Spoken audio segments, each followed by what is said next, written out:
のささやきの朗読や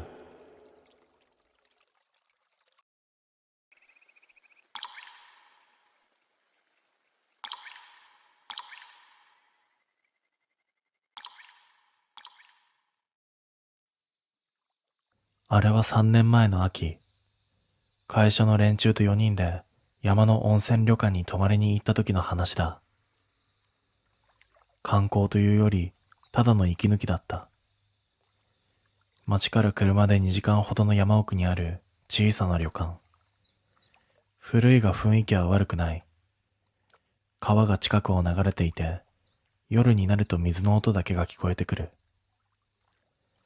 俺たちは部屋に通されて夕飯を食べ、酒を飲みながら雑談をしていた。その時旅館の主人がこんなことを言った。裏山には入らないでくださいね。笑いながら言っていたが、声は妙に真面目だった。俺が理由を聞くと、主人は曖昧に答えた。昔から迷う人が多いんですよ。それだけ言ってすぐ話題を変えた。だがその話を聞いた瞬間、同僚の一人が面白がった。そいつの名前は坂本。酒が入るとこういう話を試したがるタイプだった。なあ、ちょっと言ってみるか。そう言い出した。最初は誰も本気にしていなかった。だが夜11時を過ぎた頃、坂本は本当に立ち上がった。裏山、ちょっと見てくるわ。もちろん俺たちは止めた。山だし、夜だし、危ないと思った。だが坂本は笑って言った。すぐそこだろ。5分で戻る。そう言ってスマホのライトをつけて部屋を出て行った。旅館の裏口から山へ入れるらしい。最初は冗談だと思っていた。だが10分経っても、20分経っても、30分経っても、坂本は戻ってこなかった。俺たちはさすがにおかしいと思った。すかさず電話をかける。だが出ない。俺ともう一人で裏口まで行った。扉の外は真っ暗だった。山の木が密集していて、ライトがないと何も見えない。坂本！何度か呼んだ。だが返事はなかった。その時奥の方から足音が聞こえてきた。ザッ、ザッと落ち葉を踏む音。誰かが山から降りてくる。ライトを向けてみると坂本だった。ただ様子が少しおかしかった。服が泥だらけだったんだ。それに顔が妙に白い。俺が言った。お前、どこまで行ってたんだよ。坂本はしばらく黙っていた。そして小さくこう言った。山の中に家があったんだ。旅館の裏山に家なんてない。そう思った瞬間、坂本は続けてこう言った。人もいた。その言い方が少し変だった。まるで人ではないものを見たみたいな声だった。坂本は部屋に戻ってきてもしばらく黙ったままだった。さっきまで酒を飲んで騒いでいたのに、まるで別人みたいに静かになっていた。俺がもう一度聞いてみた。山の中に家ってどういうことだ？坂本はしばらくうつむいたまま、ゆっくりと話し始めた。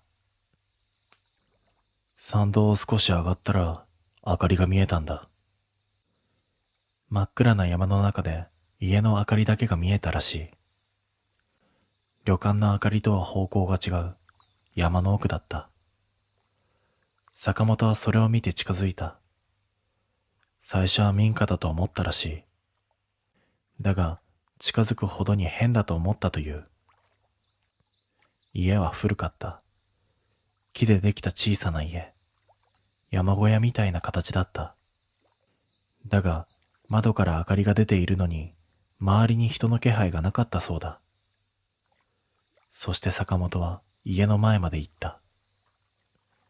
玄関の戸は少し開いていて、中から声が聞こえたらしい。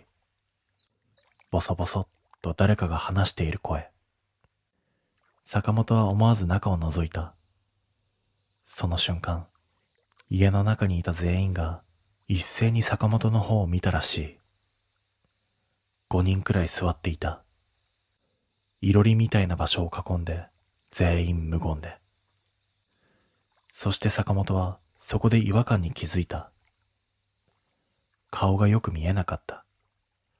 明かりはあるのになぜか顔の部分だけ暗かった。目も口も見えない。ただ人の形だけがある。坂本は怖くなってその場を離れたらしい。それで走って山を降りてきた。そこまで話すと坂本は黙った。部屋の空気が重くなる。誰も笑えなかった。その時坂本が突然言った。あれ、ついてきてるんだ。俺たちは顔を見合わせた。何が？そう聞くと坂本は窓の方を見た。旅館の裏山の方角。そしてゆっくりと言った。山から降りてきてるんだ。その瞬間、コンと窓が小さくなった。全員がそっちを見る。窓の外は暗い。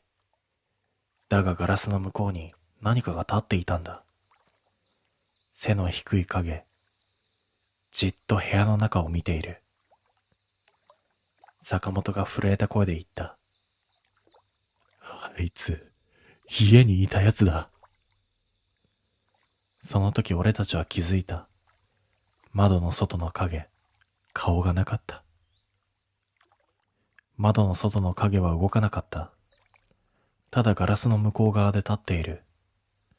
街灯もない裏には、月の光だけでぼんやりと輪郭が見える。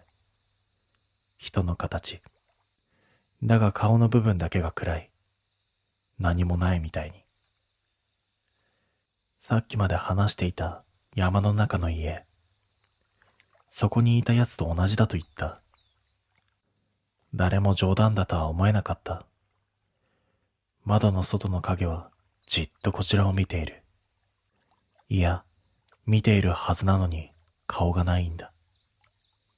その時、コンとまた窓が鳴った。今度は少し強く、コン、コン。窓を叩いている。そして坂本が小さく言った。入れろって言ってる。次の瞬間、窓の外の影が増えた。一人じゃない。二人、三人。気づいた時には窓の外に何人も立っていた。全部同じ形。顔のない人影。山から降りてきたんだ。坂本は突然立ち上がった。そして窓の方に向かって歩き出した。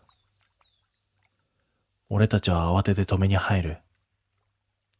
おい、何やってんだよ。だが坂本は俺たちの手を振り払った。目の焦点が合っていない。そしてこう言った。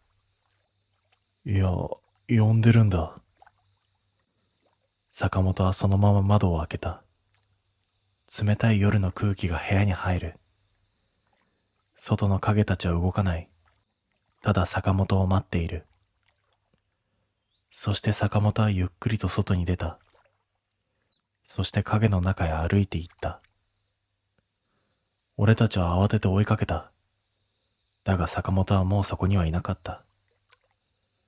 裏庭には誰もいない。影も消えていた。ただ、裏山へ続く暗い道だけが残っていた。その夜旅館中で坂本を探した。だが見つからなかった。警察も来てくれて山を捜索した。そして3日後、坂本は見つかった。旅館の裏山の途中で木の根元に座ったまま。ただ、坂本の顔を見て警察も言葉を失った。目が合っていなかった。口も開いたまま。そして坂本はずっと同じ言葉を繰り返していたそうだ。まだ席が空いてる。まだ席が空いてる。まだ席が空いてる。あの夜坂本が言っていた山の中の家。いろりの周りに5人いたと。警察が見つけた坂本の場所。そこには焚き火の跡が6つ並んでいた。そしてもう一つだけ、新しく火を起こした跡が残っていたそうだ。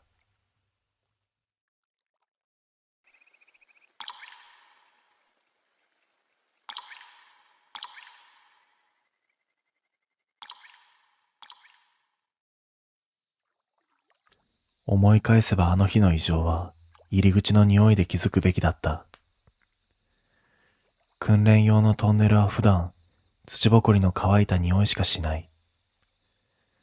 だがその日は濡れた布をずっと放置したような鼻の奥に張り付く湿った匂いが漂っていた。教官は簡潔に言った。いいか、このトンネルだけは奥まで行くな。必ず中央のマーカーで引き返せ。理由は聞かされなかった。ただ、教官の目がいつもの訓練とは違う本気の色をしていた。俺ともう一人の同期、東雲に与えられたのは中間地点での安全確認。距離は短いはずだった。ライトを照らしながら進むと、壁に刻まれた古い番号が次々と現れた。その数字の一部がなぜか深く彫り直されている跡があった。まるで何度も何度もその数字を削り取ろうとしたかのように。トンネルの空気は外とは違い動かなかった。息を吸うと重く、湿度が喉にまとわりついた。歩くたびに靴底の音が遅れて反響する。反響が遅いのに違和感を覚え、東雲が小声で言った。これって奥広いのか？そんなはずはない。事前説明では全長は100メートルもないと聞いていた。進むほどに反響の遅さは増した。壁が離れているのではない。奥に何かが広がっている。そんな感覚だけが濃くなった。やがて中間地点のマーカーが見えた。地面に埋め込まれた赤い線。そこで引き返すはずだった。だがその時、トンネルの奥の闇の先からヒューッと風が吹いた。ありえない。この構造で風が流れるはずがないんだ。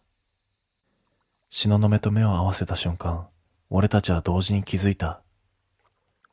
風ではなかったんだ。何かが吸い込むような音だった。赤いマーカーから半歩超えた東雲のライトが奥の壁を照らした。そこには壁なんてなく、闇が口を開けたような空洞がぽっかりと広がっていた。俺たちの訓練で聞いていた構造とは違う。それは人工のトンネルではなく、自然にえぐれた洞のように奥がどこまでも続いているように見えた。東雲が囁いた。なあ、奥に誰か立ってないか？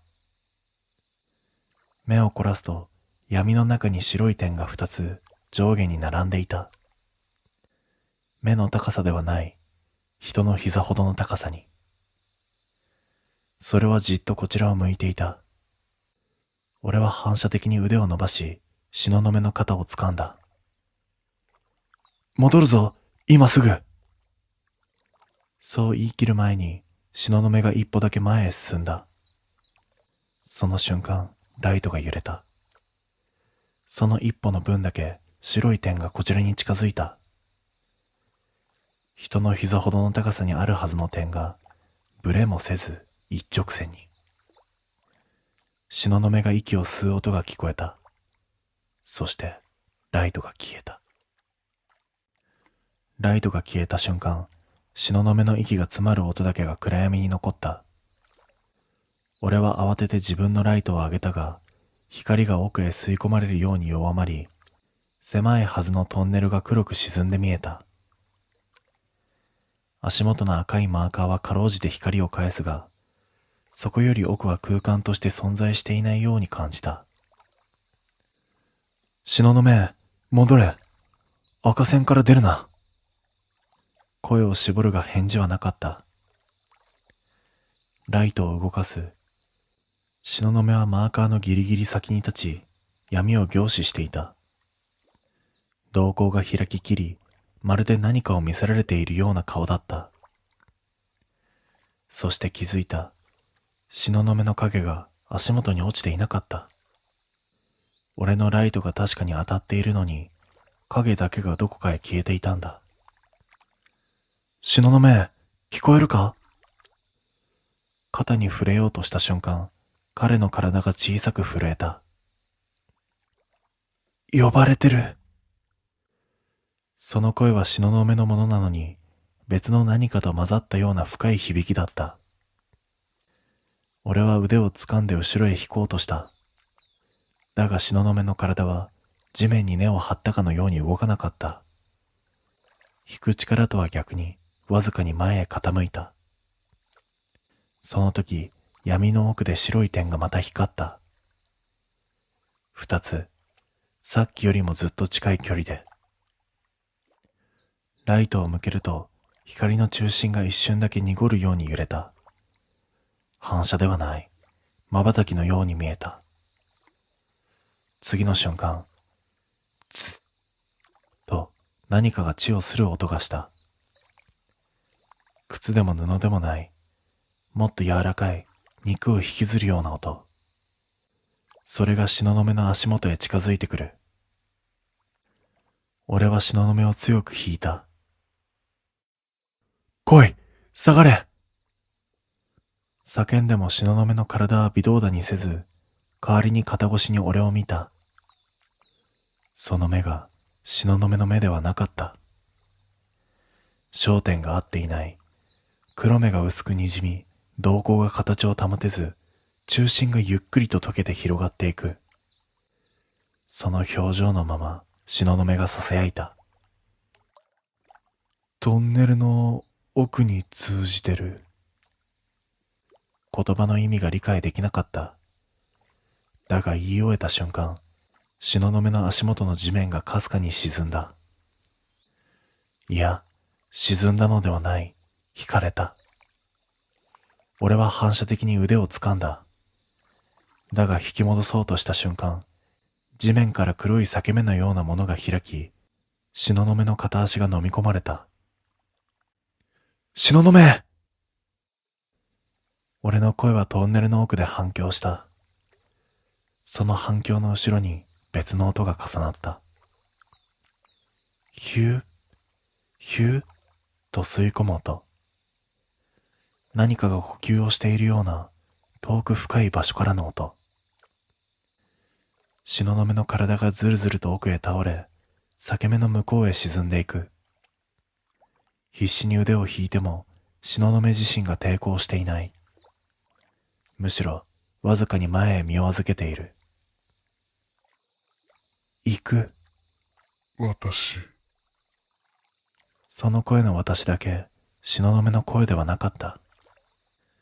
最後の一瞬、東雲の顔が闇へ沈む間際、俺は見てしまった。奥の闇の中に白い膝の高さの点がいくつも横並びで光っていた。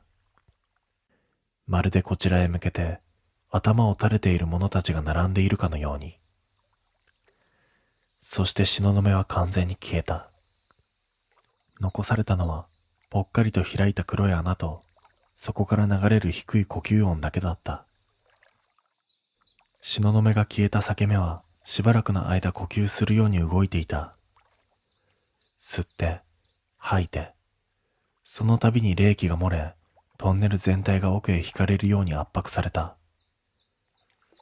俺は這うように赤いマーカーの方へ戻ったが、足がもつれて膝が震え、息が浅くなった。東雲の名前を呼ぼうとしても、声が喉で途切れた。返事はなかった。ただ裂け目から、ヒューと吸い込む音だけが続いた。その音の合間に小さな足音が混ざった。コツ、コツと乾いた石の上を歩くような音。膝ほどの高さ。まさにあの白い点の位置だ。俺はライトを向ける。闇の奥で白い二つの点がまた現れた。今度は少し高い位置にあった。それがゆっくりと揺れた。東雲のライトが消えた地点からまるで誰かが立ち上がったかのように。俺は逃げようとした。赤いマーカーを越え、来た道へ走ろうとした。だが数歩進んだところで背中に強い違和感が走った。後ろで何かが立ち上がる気配がしたんだ。俺は反射的に振り返る。奥の闇から白い点がゆっくりとこちらへ向かってくる。高さはもう東雲の顔の位置だった。足音が一つ増えた。二つ、三つ、白い点は次々と現れ、列になって進んでくる。東雲と同じ背丈、同じ歩幅。ただし影がない。どれも足元に影を落とさず、地面を擦るように近づいてくる。俺はもうライトを向けることすらできず、後ずさりしながら必死に出口へ向かおうとした。その時突然、無線が鳴った。ガリッというノイズの後、戻るな。奥から来る。という声が聞こえた。それは東雲の声だった。俺は無線を落とした。東雲の声の後ろに別の音が重なっていたからだ。ヒュー、ヒューと吸い込む音。そしてその合間に混ざったか細いささやき。変われ。振り返ると白い点の列がもうトンネルの中央に達していた。その先頭には明らかに東雲と同じ形の影がいた。だが顔の輪郭が崩れており、表情が溶け落ち、目の位置にはあの白い点が二つだけ残っていた。足が動かなくなった。逃げようとしたのに息が詰まり、喉が閉じていく。東雲のそれが近づく。闇の列が押し寄せるように広がり、足元の赤いマーカーが黒く覆われた。東雲だった影が手を伸ばした。俺の胸元をつかみ、奥の闇へと、向こう側へと連れて行こうと引いた。最後に見えたのは、トンネルの入り口から差し込むわずかな光と、その光の中に立っている、東雲と同じ背丈の影がもう一つ増えていく光景だった。俺の視界は闇に沈み、呼吸の音だけが続いた。ヒュー、ヒュー。その奥でかすかに聞こえるささやきがあった。次は、お前が呼ぶ。そして俺は外へ戻れなかった。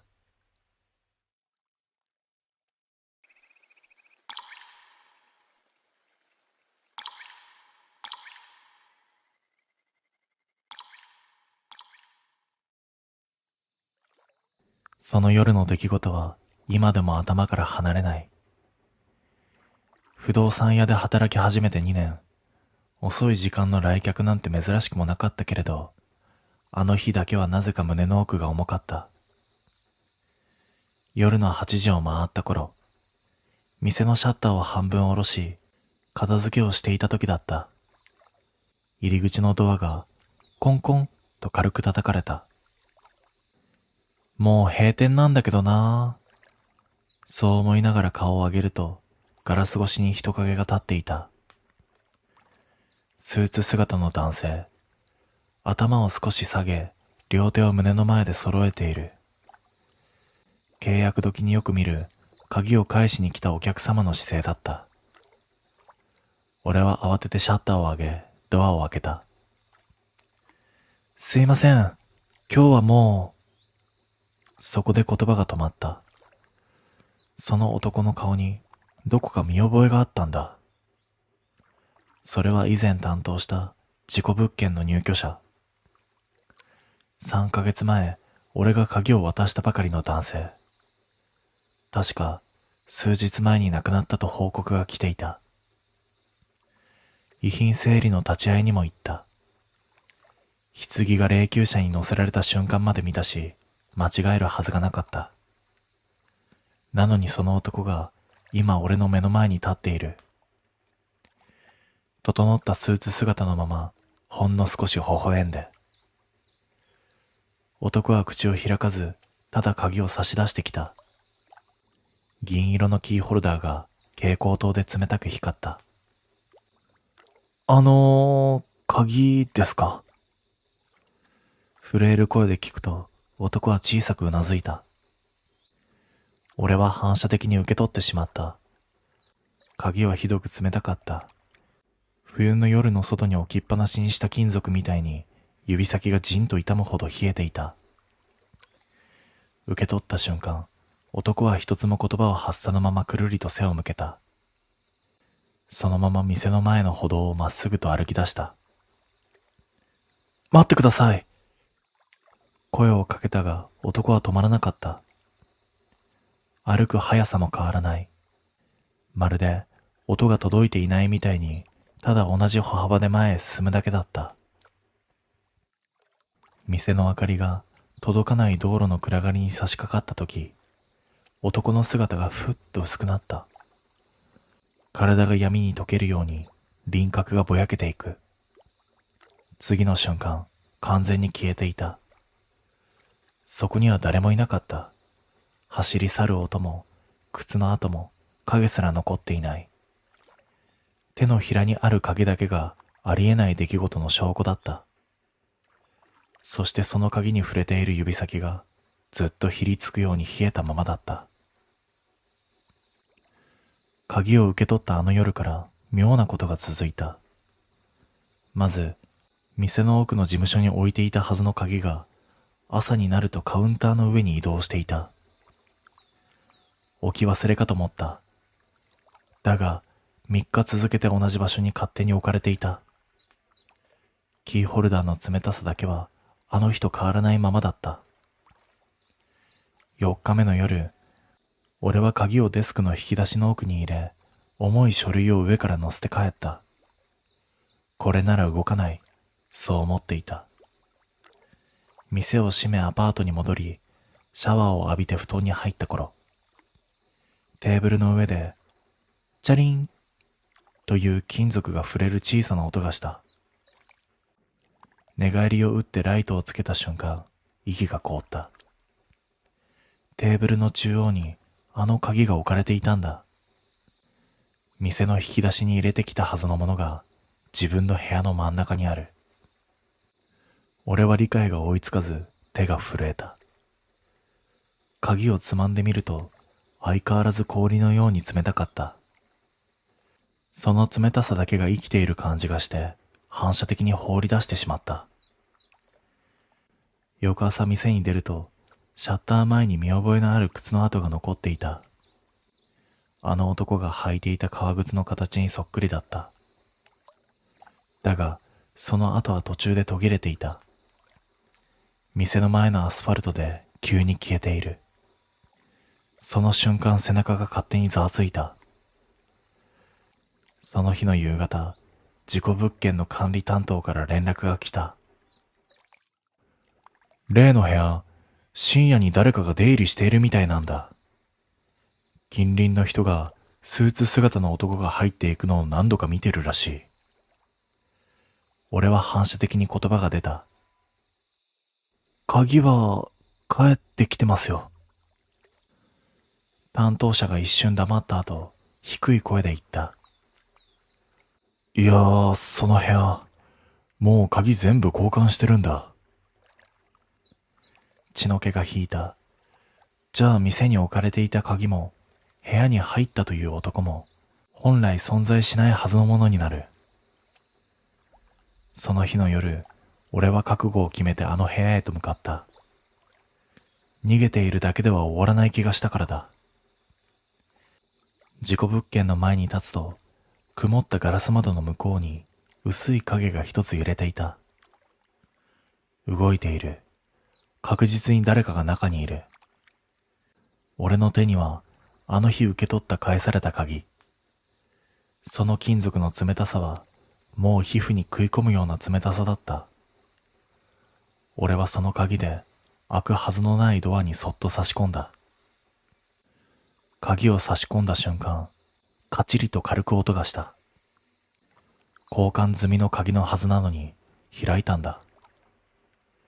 ゆっくりドアを押すと中は真っ暗だった。電気は落ち、空気だけが重くよどんでいる。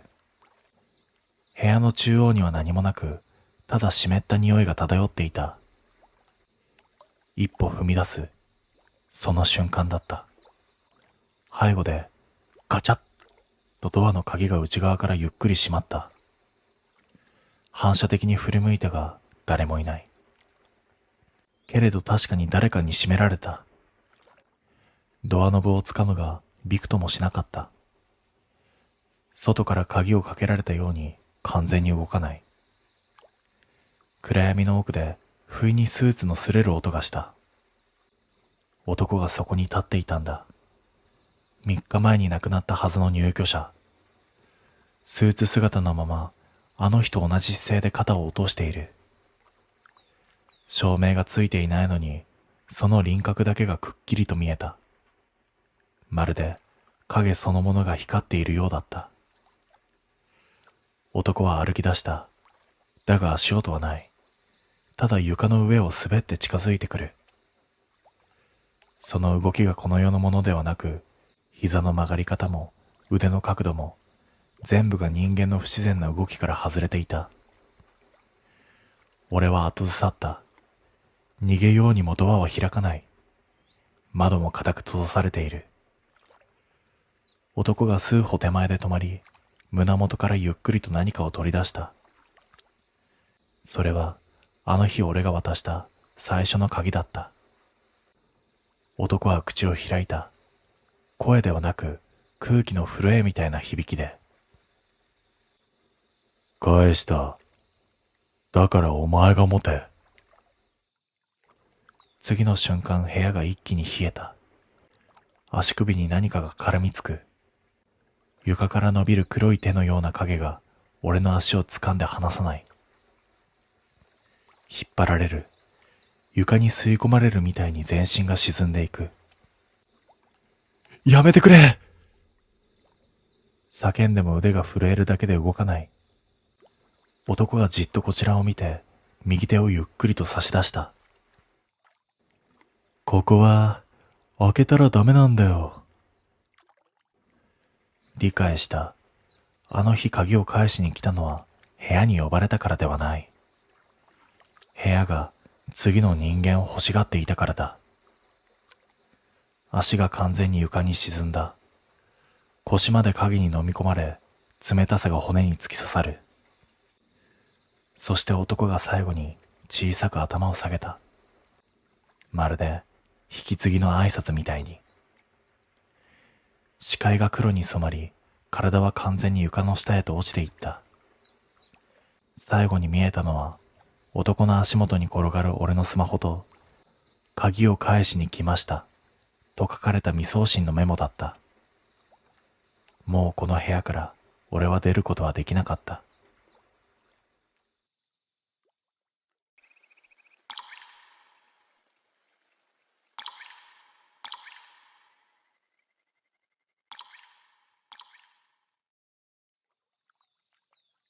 あの人形を拾った日の夜から俺の部屋は一人じゃなくなった。深夜山間にある古いドライブインに寄った。帰省中で長距離移動をしており、疲れが限界だった。店内は薄暗く、蛍光灯は半分ほどしかついていない。客はゼロ。街灯の白い光だけがショーケースをかすかに照らしていた。コーヒーでも買おうと自販機へ向かったとき、足元で何かを踏んだ。乾いたパキッという音。拾い上げると小さな古い日本人形だった。髪は乱れ、着物はほつれ、片目だけを閉じている。人形のそばには値札が落ちていた。売約済み3000円。売れているのに床に転がっている理由がわからなかった。レジは無人で店員の姿もどこにもない。仕方なく棚の上に人形を戻そうとしたが、そこで違和感に気づいた。棚には全く同じ人形が並んでいた。10体ほど。全部同じ顔。ただし並んでいる奴らは両目が開いている。俺の足元に落ちていたやつだけ片目が閉じていた。胸の奥がざわついた。これは触れてはいけない類だと直感で分かった。そっと棚に戻し店を出ようとした。だが出口へ向かう途中、またパキッと音がした。振り返ると棚に戻したはずの片目の人形が再び床に落ちていたんだ。戻した位置からどうやって転がったのかわからないほど棚から距離がある。気味が悪くなり、レジ前に置きっぱなしだった俺の荷物を取りに行く。しかし、そこで息を飲んだ。荷物の上にその人形が座っていたんだ。さっきまで床に転がっていたはずなのに、誰かが乗せたようにちょこんと置かれている。頭が真っ白になったが、店員を探そうと店内を見回した。店の奥の扉はわずかに開いており、暗闇しか見えなかった。その暗闇を見ていると、不意に背中がぞわりと泡立った。奥から何かがこちらへ視線を向けている。そう確信できる気配があった。俺はもう荷物ごと人形を持ち上げ、逃げるように店を出た。車に乗り込んでロックをかけ、深呼吸をする。ハンドルを握る手が震えていた。なぜあの人形だけが売り場から離れた場所に転がるのか。理解が追いつかないまま走り出した。ただその時はまだ間に合うと信じていた。しかし翌朝部屋の玄関を開けた瞬間、俺は終わったと思った。昨日置いてきたはずの人形が俺の靴の横に座っていたからだ。玄関にいた時点で人形はもう俺の家を知っていた。昨日のドライブインで置き忘れ、二度と関わらないつもりだった。だが、下駄箱の横に座ってこちらを向いているその姿を見た瞬間、思考が凍りついた。髪は濡れたように艶を帯び、片目だけ閉じたまま。だが、昨日よりもその閉じた目が深く沈んで見えた。まるで眼球そのものが奥へ引きずられているような。ありえない。車にも家にも鍵をかけた。人形が勝手に動いて入れる状況ではない。恐怖より先に混乱が押し寄せたが、俺はそのまま人形をビニール袋に押し込み、ゴミ置き場へ持って行った。ようやく終わったと思った。だが終わりはそこからだった。夕方、仕事から帰って玄関を開けた瞬間、足元にコロッと何か硬いものが転がってきた。ビニールを破ったままのあの人形だった。袋は引き裂かれ、手足に細かい擦り傷がついている。ゴミ捨て場まで数十メートルある。誰かが持ち帰ってきたならわかる。だが、それなら玄関のチャイムを鳴らして置いていくだろう。人形の背に貼られていた値札が目に入った。売約済み3000円。数字だけが昨日より濃くなっている。そしてその下に細かく震える筆跡で新しく書き足されていた。持ち主、田崎。それは俺の名前だった。全身の血が引いた。札を触っていない。誰がこんなものを書き足した？玄関に置いた瞬間、人形の閉じた目がカタリと揺れた。沈んでいたはずの眼球の奥に黒い穴が覗いていたんだ。嫌な気配に突き動かされ、俺は再び袋に押し込み、今度は車に積んで市街の粗大ゴミ処理場まで運んだ。職員に事情を説明し、焼却ラインに直接流してもらった。人形は炎の中に消えていった。燃える瞬間、閉じていた目がかすかに開いた気がしたが、信じないようにした。家に戻る頃は深夜。もう大丈夫だと心のどこかで無理に思い込んでいた。だが寝室に入った瞬間で終わった。布団の上に人形が座っていたんだ。炎で焼け焦げて、片目どころか顔の半分が炭のように黒く崩れている。そして胸元には焦げた値札が貼り付いていた。返品不可。その裏側に赤い文字で小さく細かく震えるように追加されていた。売り場へ戻れ。何度燃やしても捨てても、この人形は元の場所に戻ろうとしている。だが、もう一つだけ確実なことがあった。人形は俺を持ち主だと認識しているということだ。人形は戻りたい場所を間違えていなかった。俺は震えながら布団の上の人形を見つめた。焼け焦げて形が崩れているのに、なぜか首だけは元の位置に戻っている。閉じた目の方が薄くわずかに震えていた。胸の値札、焼け焦げた返品不可。その裏に書かれた売り場へ戻れ。売り場、ドライブインの店内の棚。そこに戻りたがっている。だが、なぜ俺の部屋へ来る？そんなことを考えていると、部屋の空気が不意に変わった。湿って、重く、まるで誰かがすぐ背後に立っているような気配だった。耳元で髪が擦れる音がした。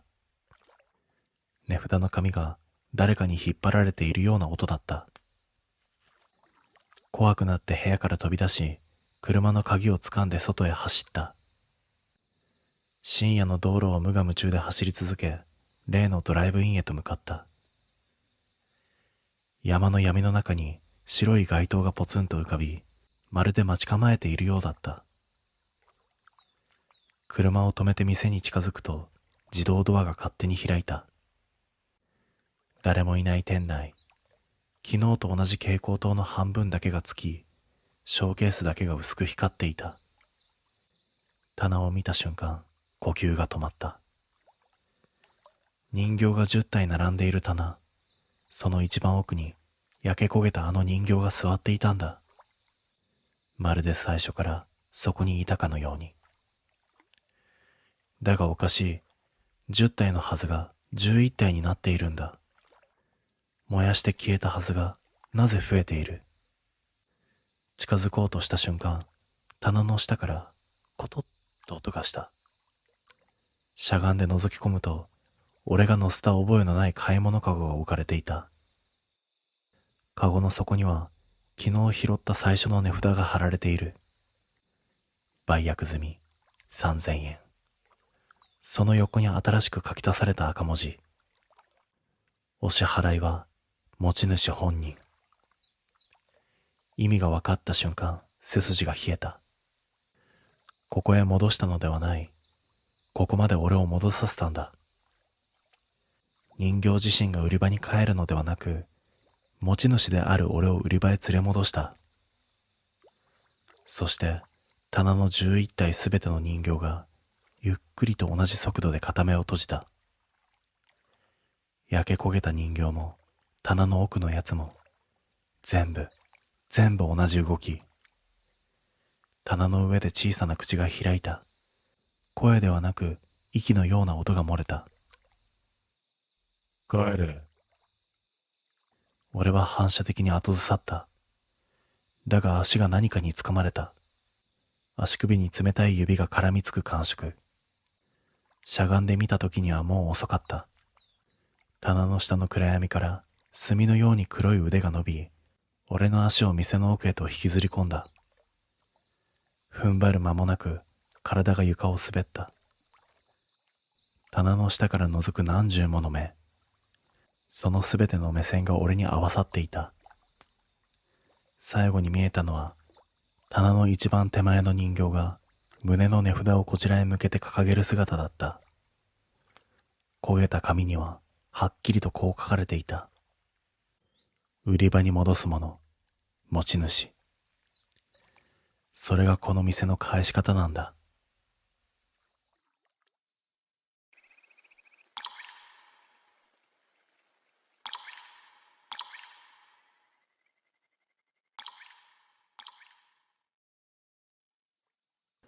あの日の葬式場の空気は今でも覚えている。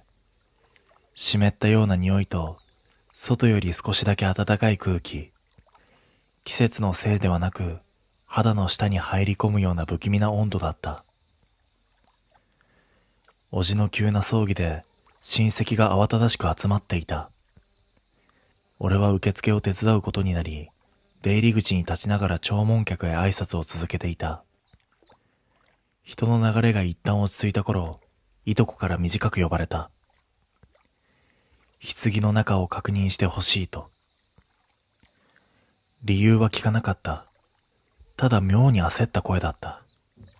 胸にざわつきを覚えながら祭壇横の棺へ向かう。薄い照明に照らされた白符の輪郭がぼんやりして、形の境目が曖昧に揺れていた。いとこと並んで棺を前にし、俺はゆっくり蓋を持ち上げた。その瞬間、息がうまく吸えなくなった。横たわっていたのはおじではなかった。顔の形も髪の毛も年齢すら違う。知らない中年の男が静かに白符に包まれて眠っていた。いとこは固まったまま小さく首を振った。ねえ、誰これ？俺は答えられなかった。式場のスタッフが間違えたのかと思ったが、そんな単純な話ではないとすぐに分かった。胸の奥で何かがじわじわと冷えていく。なぜならその知らない男の方には、切れ目のような跡がくっきりと残っていて、その端がほんの少しだけ動いた気がしたからだ。見間違いだと思った。そう思いたかった。だがいとこも同じ方向を見て固まっている。ねえ、今動かなかった？その一言で背筋まで重たいものが落ちてきた。葬式場の空気が急に静まり返り、遠くの度胸すら聞こえなかった。まるでこの棺の中にいる誰かが俺たちの気づきを待っているみたいに。棺の中の別人を見つけた後、式場の空気は目に見えて変わった。俺といとこが控え室に戻ると、親戚たちがざわつき始めていた。誰も声を荒げていないのに、部屋全体が落ち着かず揺れているような感覚だった。いとこが事情を話すと、おばが青ざめた顔で手を口に当てた。おじさんじゃない？どうして？すぐに式場スタッフが呼ばれ、全員で棺の前へ戻ることになった。ただスタッフの一人が小声で、今朝は確かに確認しています。と何度も自分に言い聞かせるように繰り返していた。棺の前に着くと、俺は無意識に呼吸を整えていた。いとことおばが後ろに立ち、スタッフが蓋に手をかける。ゆっくりときしむように蓋が開いた。俺は身構えたが、中は空だった。さっきまで別人が寝ていたはずの棺に誰もいなかったんだ。は？誰が言ったのかわからない声が漏れた。俺は手のひらが汗ばんでいるのを感じた。スタッフは顔を真っ青にして、棺の中を確認しながら震えていた。さっき、ここに確かに。おばが震える声で言った。じゃあ、おじさんはどこなの？控え室にいた親戚と職員が全員集まってきて、式場の空気は完全に混乱した。しかしその混乱の中で、俺だけが一つ気になっていた。棺の内側の布に細い跡がついていた。4本の筋がゆっくりと張ったような跡。まるで誰かが自分で這い出したかのように。誰にも言えなかった。言ったら終わると思った。その時、式場の端にある防犯カメラのモニターが視界に入った。廊下の映像が無音で流れている。俺は見てしまった。棺から消えたあの中年の男が式場の廊下を歩いていたんだ。白布を引きずりながら、ゆっくり、ゆっくりと祭壇のあるホールへ向かって。俺は声を出せなかった。足がすくんで、息だけが荒くなる。いとこが小さくつぶやいた。ねえ、あの人、どうして裸足なの？裸足。そして足跡が映像の先へ連なっていた。このままホールに入れば参加者が全員集まっている。あれが何をしに行くのか分かりたくなかった。モニターに映った裸足の男は式場の廊下をそのまままっすぐ歩き続けていた。俺は止めなきゃいけないと思いながら足が床に張り付いたみたいに動かなかった。いとこもおばも同じだった。誰も声が出ない。その間にも男は祭壇のあるホールへと近づいていく。今は度胸の真っ最中で参加者が黙って席に並んでいる。その静かな空気の中にあの白布を引きずる音が混ざるのを想像しただけで胸が締め付けられた。スタッフが慌ててホールへ向かおうとしていたが、モニターが先にそれを映した。男はホールの入り口で立ち止まり、ゆっくりと中を覗き込んだ。その瞬間、モニターの映像が揺れた。まるでカメラ自体が震えたように。男の顔がはっきりと映った。目だけが不自然に黒く沈み、口は閉じたままひどく歪んでいた。生きている人間の顔ではなかった。あの棺の中にいた遺体の顔そのものだった。男は度胸の声に反応するように一歩だけ中へ入った。参列者の誰かが小さく悲鳴を上げた。次の瞬間、ホール全体がざわめき、視界の中で数人が席を立つのが見えた。モニター越しでもわかるほど、男は異様にゆっくりと動いていた。ふらつくでもなく、迷うでもなく、目的が決まった動きだった。その時、おばが震えた声で言った。あの人、おじさんの席に向かってる。参列者の列の中に、一つだけ遺影の前の席が空いていた。喪主が立った時に開けておいた席だ。男は迷いなくそこへ向かった。白布を引きずりながら足をゆっくりと運び、空いた席の前で止まった。そして椅子に座った。はっきりと座った。遺族席に。モニターの中で会場の空気が固まり、誰も近づけず、誰も声を出せなかった。その時、遺影がわずかに傾いた。まるで違うというように。遺影のおじの顔が照明に照らされてわずかに光り、その目線が座っている男を避けるように横へずれた。いとこが潰れた声でつぶやいた。あれ、おじさんじゃない。座る場所間違えてる。その瞬間、会場の照明が一度だけ強く明滅し、モニターが真っ暗になった。映像が戻った時、男は消えていた。椅子には白い布だけが丁寧に畳まれて置かれていた。ただ一つだけ、誰でも理解できる答えだけが残った。棺にいた別人は席に着きに来ただけじゃなかった。そこに座った状態からまたどこかへ歩いて行った。葬式場のどこか。次は誰の席へ向かったのか、誰にもわからない。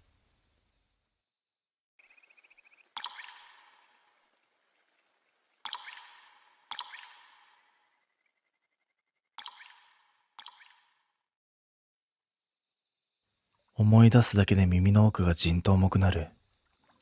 あの夜店の洗車機で起きたことは、ただの見間違いでは済まなかった。仕事が終わり、閉店作業をしていた頃だ。店の裏にある自動洗車機が、急にウィーンと起動する音を立てた。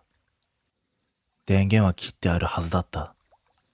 しかも洗車用のゲートがゆっくりと上がり、真っ暗な内部が口を開けたように見えた。最初は機械の誤作動だと思った。だけど次の瞬間、洗車機の中からパシャッと水の弾ける音が聞こえた。誰かが入っているみたいだった。俺は恐る恐る近づき、入り口の横にある手動停止ボタンを押そうとした時だ。内部の照明がふっとつき、白い光が奥を照らした。そこで見えた。ブラシの影に人影が立っていた。こちらに背を向けて首を少し傾けた姿勢。シャワーの水を浴びながら全く動かない。俺は息を飲んだ。閉店後に敷地に入れる人間なんていない。鍵は俺が閉めている。誰だ？声は出たのに、喉の奥がしびれたように震えていた。返事はない。ただ人影は洗車機の奥に立ったまま、少しも揺れなかった。もし客なら止めないといけない。そう思って一歩踏み出した瞬間、内部のブラシがゆっくりと回り始めた。ゴー、ゴーっと鈍い音。人影の周りをなぞるようにブラシが回っても、その影は倒れなかった。体を支える素振りすらしない。あまりに不自然だった。照明が再び明滅した。その一瞬、影の頭がゆっくりこちらへ向いた気がした。心臓が跳ね足が止まった。明かりが戻ると、影の姿がわずかに手前へ移動していた。まるで一つ分だけ近くに寄ってきたかのように。奥に立っているはずの影の足元から水が手前の床へゆっくりと流れ出している。その水が影の形を縁取るみたいに濃く伸びてくる。このまま近づいたらまずい。そう思った瞬間、洗車機のゲートが突然ガシャンと閉まった。視界が途切れ、影の姿は見えなくなった。だが、ゲートの向こうで続いていた音だけが恐怖を倍増させた。中で水が跳ねる音、ブラシが濡れた布を叩く音、そして、カン、カン、カン。ゲートの裏側を指の関節で軽く叩くような音。まるで中にいる誰かが外へ出ようとしてるみたいに。ゲートの裏側を叩くカン、カンという音は一定の間隔で続いていた。金属越しに伝わるその振動が足元までじわじわ響いてくる。俺は迷った。開けるべきか、閉じたままにすべきか。ただあの影が人ではないとうすうす感じていた。もし本当に客だったなら、叩く力はもっと強いはずだ。あんな乾いた軽い音ではない。店内に誰もいない閉店後、洗車機の中に勝手に入る理由なんてない。それに影の異様な動かなさ。水の中でも倒れない姿勢。どれも人間のそれとは違っていた。覚悟を決めてゲートの横の操作盤を見ると、非常停止ランプだけが赤く点滅していた。通常なら、ランプがついた時点で内部は停止しているはずだ。だが、中からはまだブラシの回転音が聞こえる。何かがおかしい。停止ボタンを押した瞬間、内部の音がピタリと止まった。叩く音も消え、洗車機の中は急に静まり返る。数秒だけ沈黙が続き、その後ゲートの下の隙間から冷たい水がスッと流れ出してきた。ただの排水ではない。温度が異様に低い。さっき見た影の足元が形になっていた水と同じだ。嫌な予感のまま、俺はしゃがんで覗き込んだ。ゲートの向こう、そこに黒い影が真下からこちらを見ていた。ただの影ではない。水に濡れた紙の塊が床に張り付き、その隙間から覗くように黒い穴のような顔の位置があった。俺は反射的に後ずさった。ゲートの隙間から影が少しだけ動き、濡れた手の形をした水の跡が床に広がった。怖くなり、近くの道具棚にあった懐中電灯を掴んだ。明かりをゲートの下へ向けて再び照らした。だがそこにはもう影はなかった。水だけがゆっくりと奥へ引いていく。心臓の鼓動が耳の中で爆音のように響いた。それでもこのまま放置するわけにはいかない。他に誰が残っているわけでもないし、確認しないと気が済まなかった。ライトを握りしめ、操作盤の手動開放を押した。ゲートがゆっくりと上がり、洗車機の内部があらわになった。ブラシは停止したまま、シャワーのノズルからは水滴が落ち続け、床に波紋を作っている。しかし影はいない。本当に見間違いだったのか？そう思って一歩踏み込んだ瞬間、背後でゲートがガシャンと大きな音を立ててしまった。反射的に振り返ると、閉じたゲートの反射に自分の背中とは別のシルエットが立っていた。しかも、それはゆっくりと俺の頭の方へ顔を寄せてきていた。ゲートに映ったもう一つの影は、俺の背後に張り付くように立っていた。顔は映らない。ただ水気を帯びた黒い輪郭だけが、俺の肩の横で揺れていた。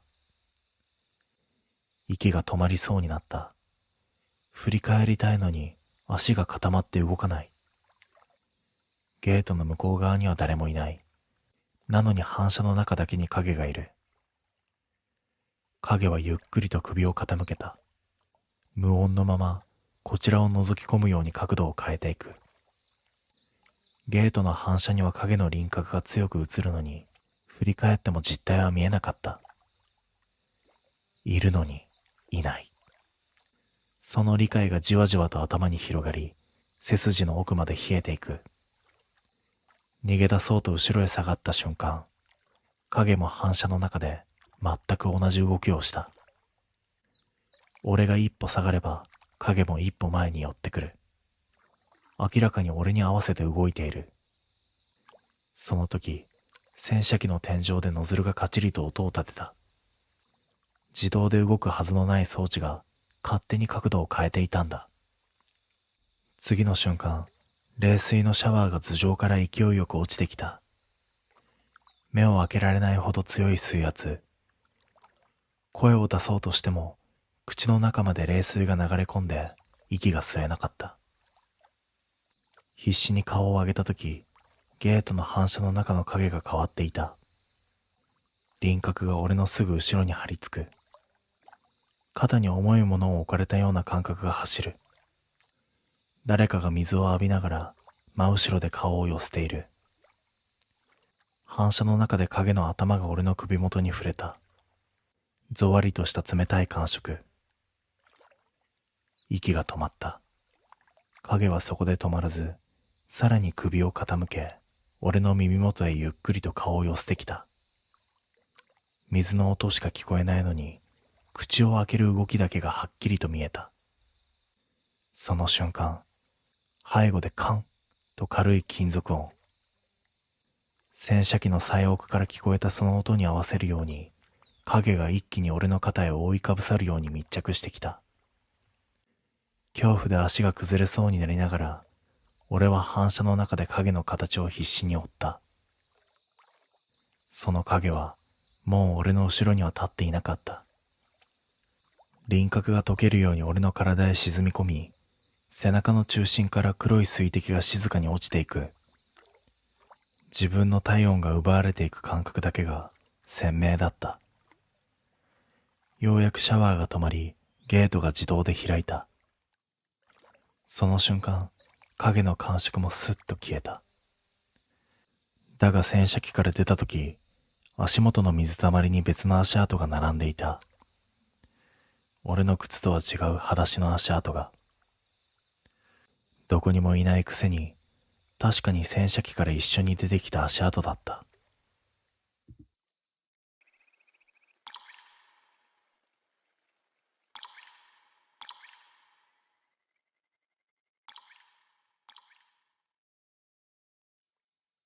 この話は私の奥さんが本当に体験した話です。幼い頃の記憶はいつも2階の窓と結びついている。私の部屋とばあちゃんの寝室が並んでいて、そのすぐ横には大通りが走っていた。昼も夜も車が途切れず、2階の窓から見下ろすライトの流れがまるで別の世界につながっているみたいに感じられた。物心ついた頃から家の中にはもう一人いる気配があった。一度も姿をはっきりと見たことはないのに、存在だけが濃く、重く、常に背中にまとわりついていた。下の階で一人で留守番をしていると、誰もいないはずの2階からドタドタっと足音が降ってきた。それも一度や二度ではない。まるで誰かが私を呼ぶように歩き回っているような響きだった。見える時があっても決まって顔だけはわからなかった。髪が垂れて隠れているのか、光が当たらないせいなのか、とにかく輪郭すらつかめなかった。ただ確かにそこに何かが立っているという圧だけはいつも肌にまとわりついていた。あの日もいつも通り学校から帰ってきた。ランドセルを放り投げ、自分の部屋のドアを開け、なんとなく視線を2階の窓に向けた。外の光が反射して、ガラスにこちら側が薄く映っている。そこで私は一瞬、呼吸が止まった。知らないおじさんと目が合ったんだ。窓の外ではない。ガラスに映った私は、肩の横に生首みたいに浮かぶ男の顔を見てしまったんだ。ゆっくりと私の方を向いていた。しかもその高さは2階の窓。人が届くはずの位置ではない。瞬きしたら消えるだろうと願いながら目をそらし、深く息を吸い、もう一度だけ見直した。だがいなかった。しかし胸の奥にまとわりついた冷たさはしばらく抜けなかった。私はたまらず階段を駆け下りた。足がもつれながらも叫ぶようにばあちゃんを探した。ばあちゃん。声がかすれても止まらなかった。今で振り返ったばあちゃんの顔は私の形相を見た瞬間、スッと色が変わった。何も言わなくてもただならぬ出来事だと察したらしい。私は泣きながら窓に映ったおじいさんの笑みについて説明をした。思い返すだけでも胸がざわつくほど不自然で、人間のそれとは何かが違った。ばあちゃんは黙って私の言葉を聞き、ゆっくりと座らせると、ためらうように口を開いた。あんたにはそろそろ話す頃かもしれんね。その前置きが逆に息を止めさせた。ばあちゃんは昔、この土地に2軒の家が建っていたことを話してくれた。一つはばあちゃんの家、もう一つはおじさんの家。2軒は向かい合うように立ち、家族ぐるみで付き合っていた。しかしある時期からおじさんの様子がおかしくなってしまい、周囲は距離を取るようになったらしい。あの人ね、私を刃物で刺して笑ったんだよ。その言葉を聞いた瞬間、心臓が大きく脈打った。ばあちゃんの語気は淡々としているが、目の奥は何かを封じ込めているようだった。それからしばらくして、あの人火をつけたんだよ。自分の家にも、私の家にも。ばあちゃんの声は小さく、しかしはっきりと響いた。家は全焼し、2軒まとめて跡形もなく消えた。そしておじさんはその場で命を落としたという。その後2つの家があった土地は1つにまとめられ、今の私たちの家が建てられた。元の2軒をまたぐように建てちまったからね。あの人、行く場所を探してるのかもしれないの。その言葉を聞いた瞬間、背中をなぞるような冷気が走った。そういえば2階の足音、あの顔の見えない誰か、全部が一つの線でつながっていくような気がした。夜になっても落ち着かず、私はばあちゃんの寝室に布団を敷いてもらった。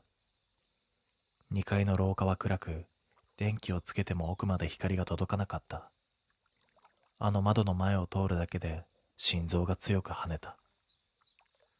布団に入り、ばあちゃんの背中越しに天井を見ていた時だ。廊下の奥でかすかな音がした。足音というほど明瞭ではないが、床板が沈むような、誰かが立っているような重さだけが残った。私は布団から顔だけを出し、寝室の入り口をそっと見つめた。その瞬間、影がスーッと横切った。顔は見えない。ただ髪の隙間から何かがこちらを覗いた気配だけがあった。息を潜めたまま固まっていると、寝室の窓がぼーっと白く反射しだした。外は真っ暗なのに、ガラスだけがじわじわと光を帯びていく。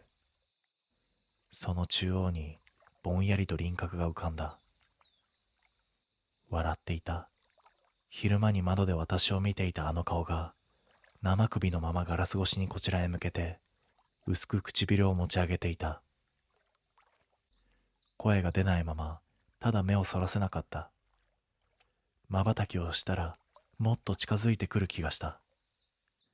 ばあちゃんの肩を揺らすこともできず、ただ体がすくんだ。次の瞬間、窓の外を走る車のライトが部屋に差し込んだ。一瞬の眩しさで視界が白くなり、反射が消えた。窓は元の暗さに戻った。しかし、ガラスにうっすらと残った指の跡だけがしっかりとそこにあった。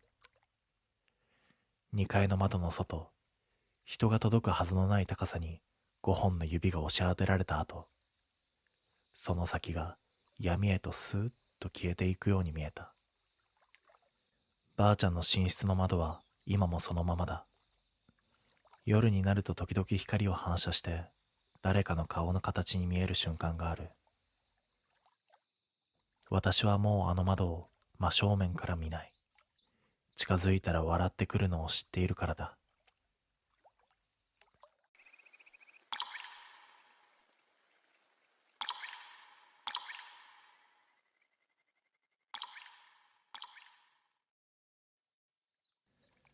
あのバスツアーに参加した日のことを思い返すと胸の奥がざわつく。観光地を巡る2泊3日。仕事続きだった俺には少しの休息のつもりだった。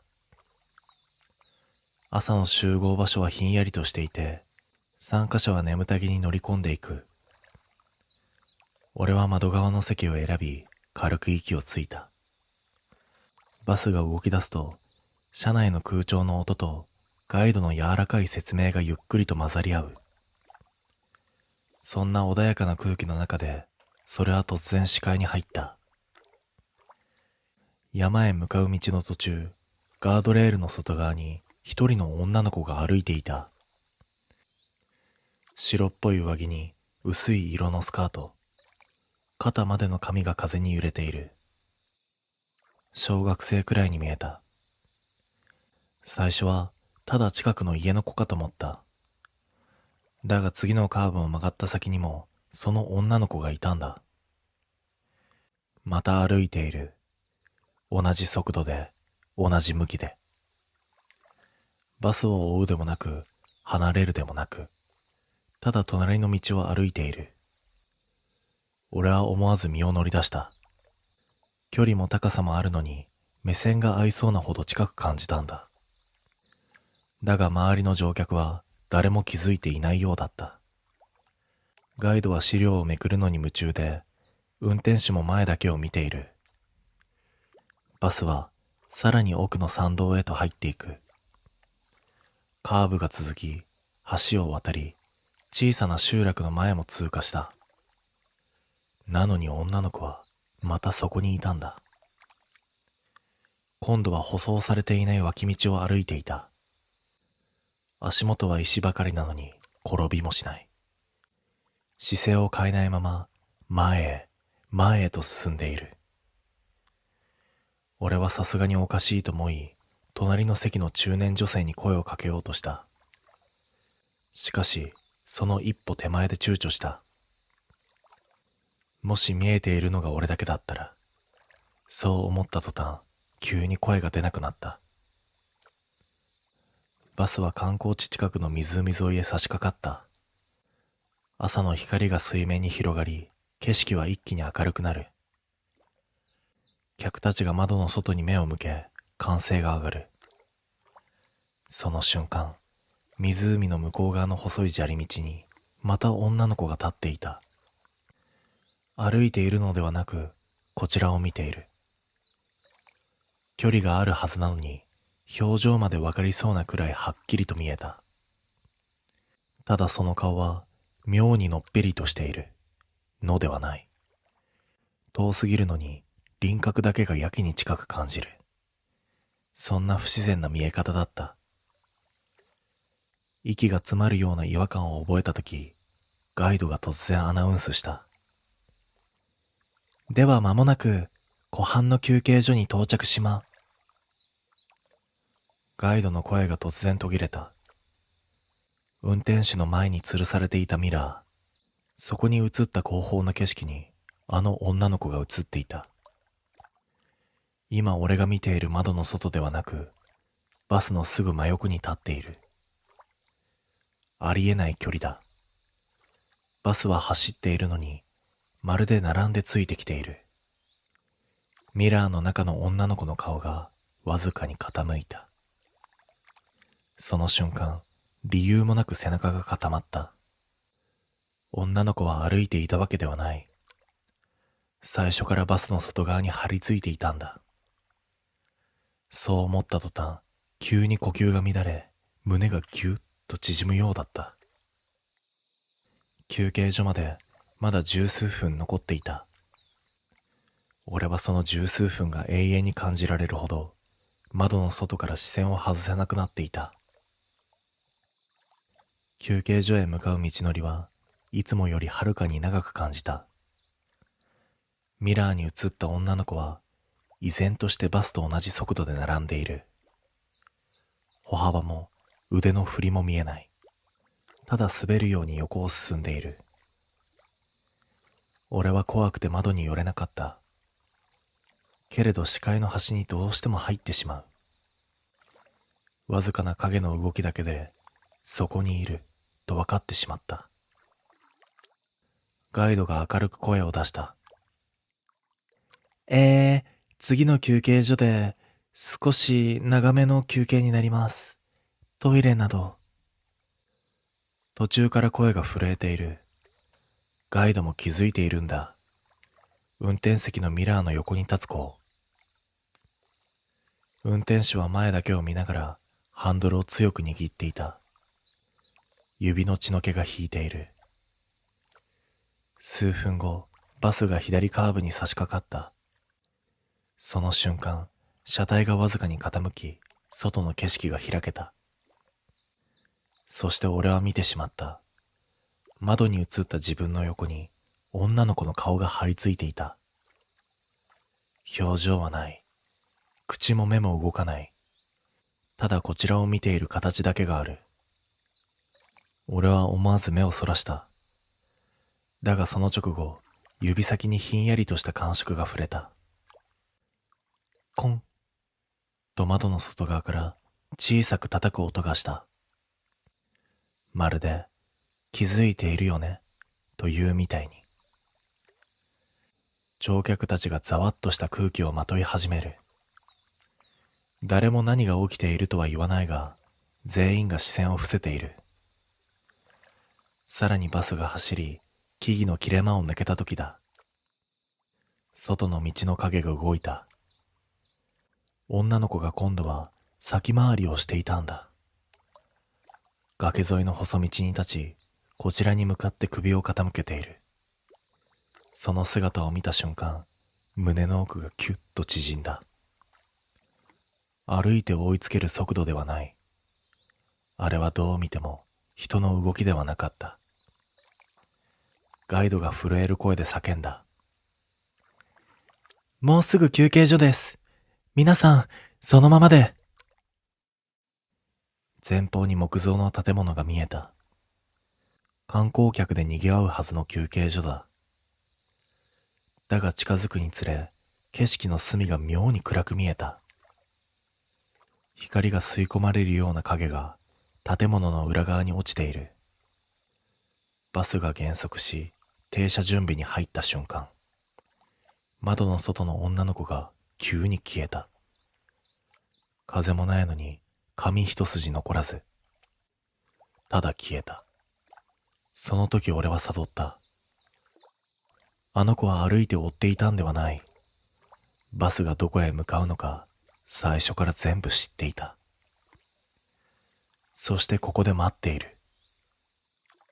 休憩所に近づくほど胸の奥のざわつきは強くなった。女の子が消えたはずなのに、バスの周りの空気だけが重い。まるでどこかにもう乗っているというような圧が車内に入り込んでいた。バスが停車し、乗客が順に立ち上がる。ざわつく声、足音。けれど俺は席から動けなかった。窓の外に消えたはずの影がもう一度現れる気がして。ガイドが笑顔を作りながら言う。では、30分ほどの休憩になります。外は足元が悪いので。その時通路を進んでいく乗客たちが急に避けた。誰もいない空間を避けるように。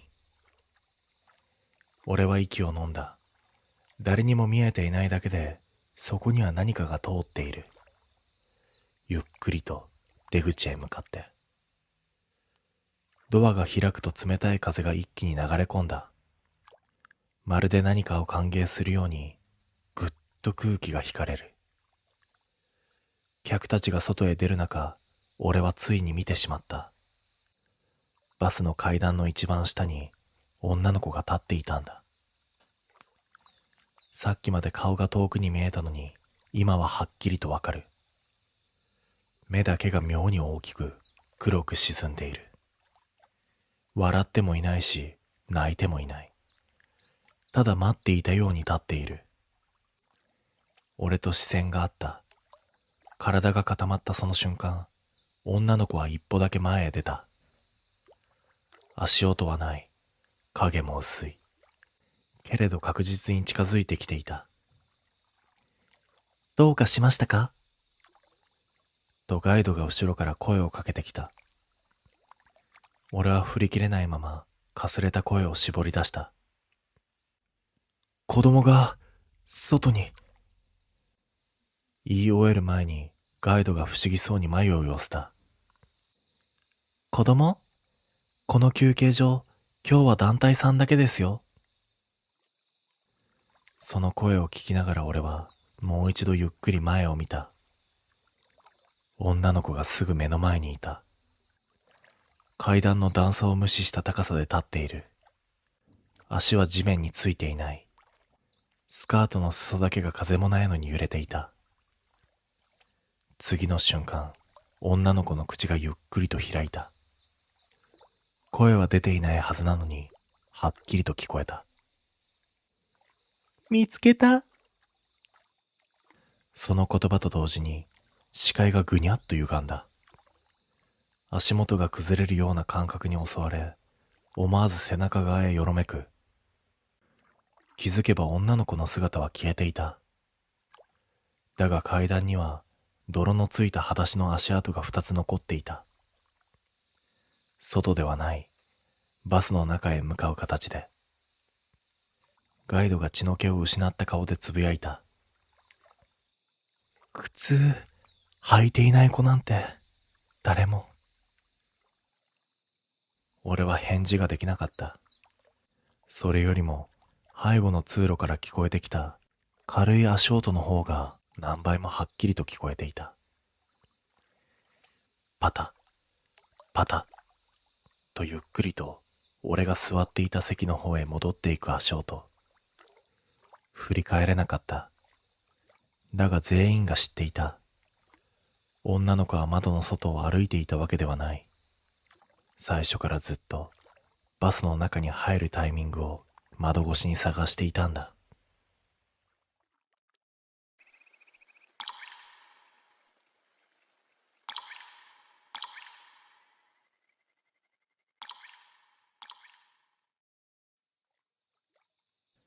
その都市伝説を聞いたのは終電を待つホームだった。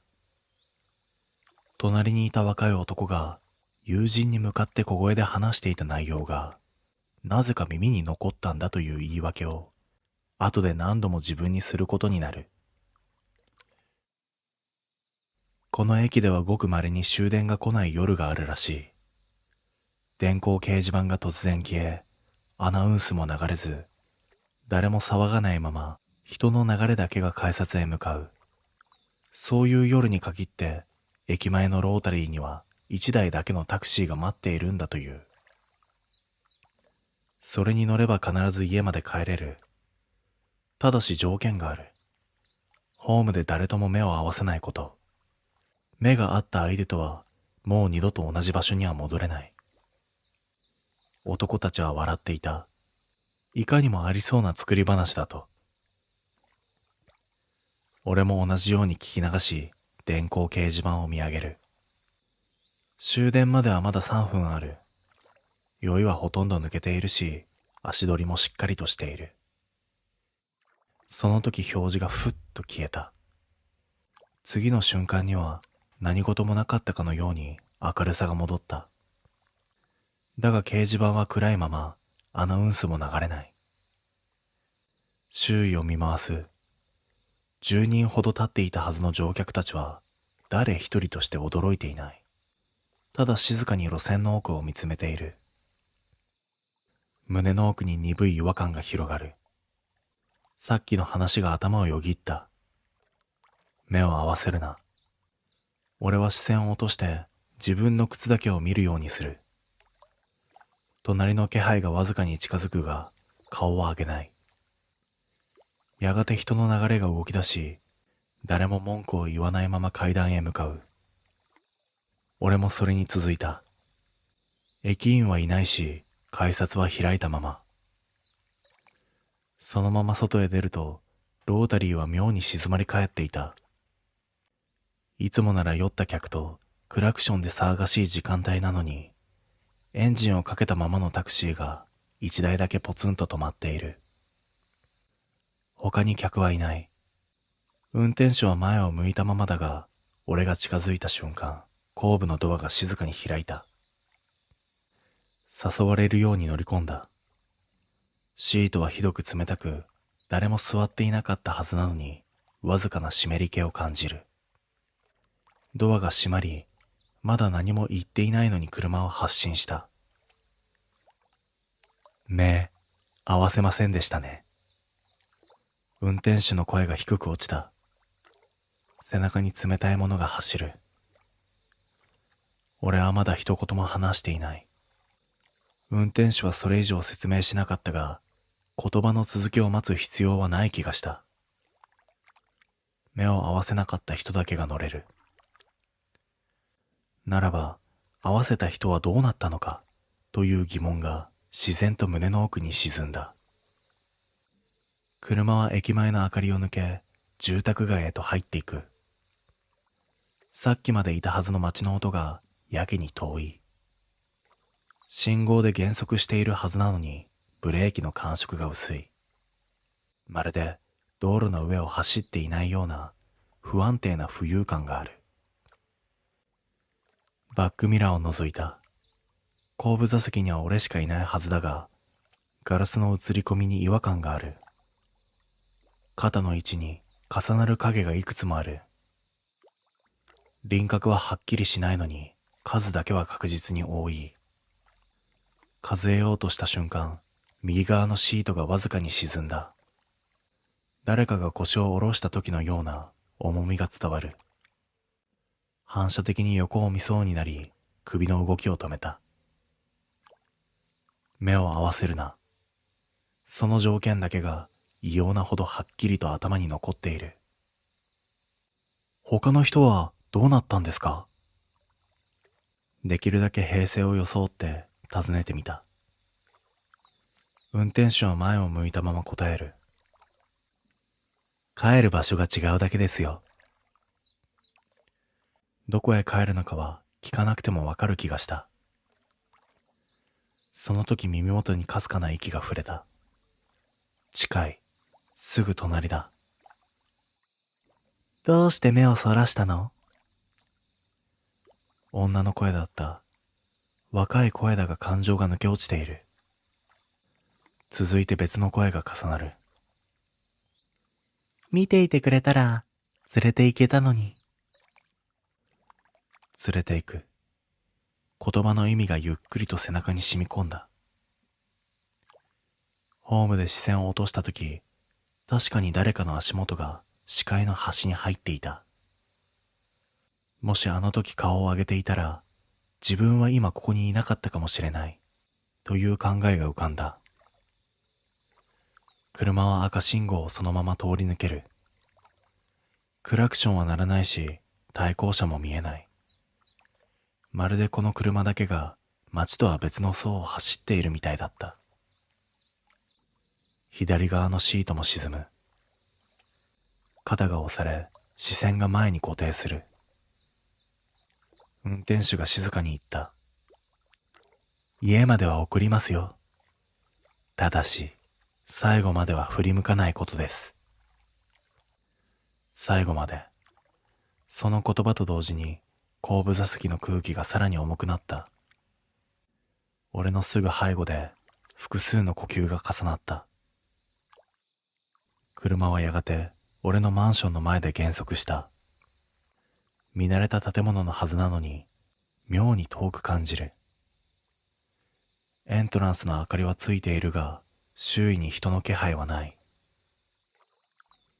到着です。運転手の声は変わらずに落ち着いている。肩にかかっていた重みが少しだけ強くなった。そして背後で複数の気配が揺れる。振り向くな。その言葉が頭の中で繰り返される。ドアが開き、冷たい外気が流れ込むのと同時に、背中の圧がわずかに離れた。ゆっくりと車を降りる。足が地面に触れた瞬間、肩の重みは消えた。ほっとして振り返りそうになる。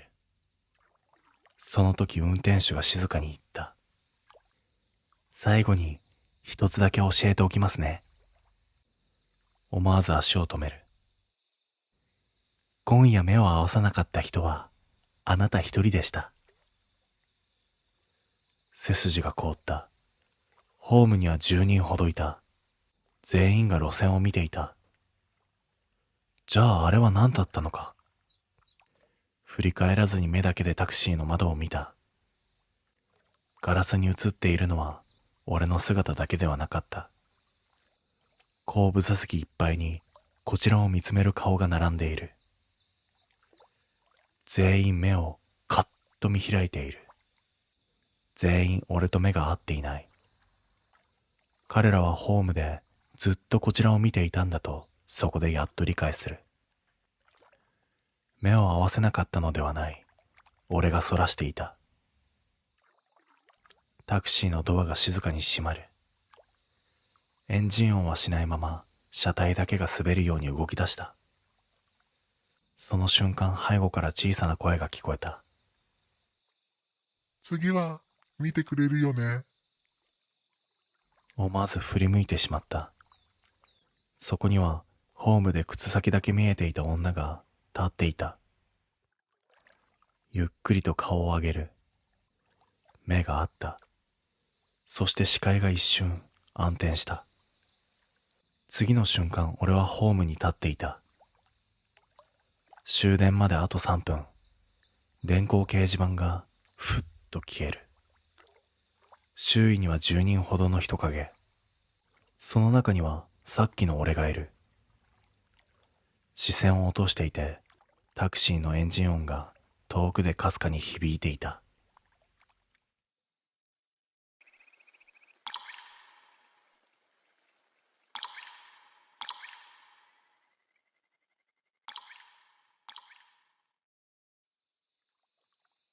高額バイトの募集を見つけたのは深夜だった。荷物を受け取って渡すだけ。側近、身分証は不要。怪しすぎる内容なのに、金に困っていた俺は申し込んでしまった。翌日、指示役と名乗る男からメッセージが届いた。マンションの302号室にある封筒を取ってきてくれ。あまりにも簡単すぎて逆に不気味だった。住所を検索すると普通の住宅街にあるマンションだった。怪しい雰囲気は全くない。ここなら大丈夫だと自分に言い聞かせてそこへ向かった。夕方、現場へ着くとマンションは驚くほど静かだった。住人の気配が薄く、窓にも明かりがほとんど灯っていない。エントランスの前に立った瞬間、スマホが鳴った。ノックしなくていいですよ。中に封筒があります。中。その言い方が初めて妙に引っかかった。管理会社のサイトで確認をしたとき、302号室は空室と表示されていた。空室なのに中に封筒がある？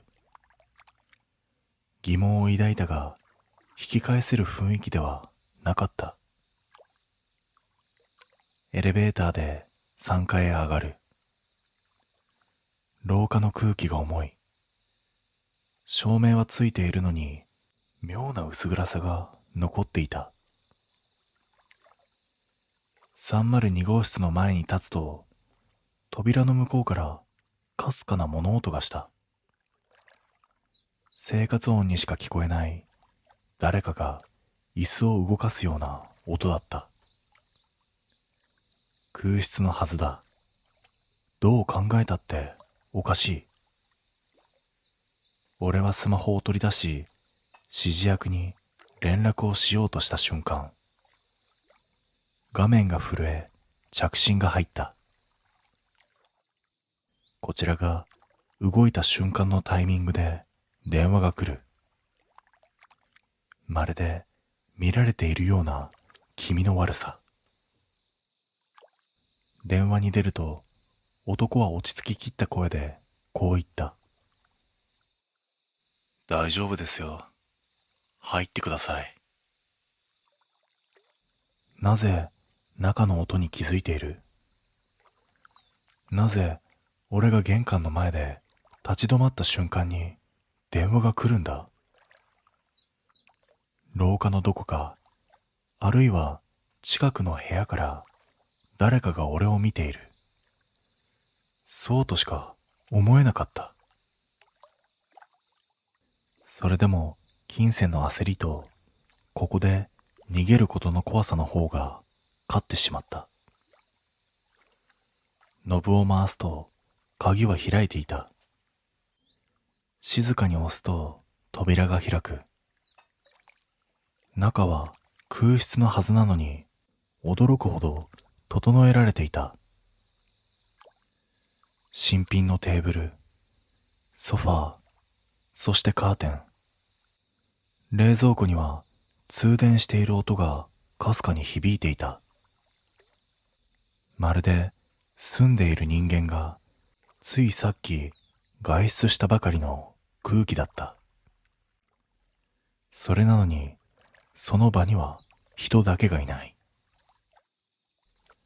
玄関の扉を閉めた直後、見えないはずの部屋の奥で椅子を引く音が確かになった。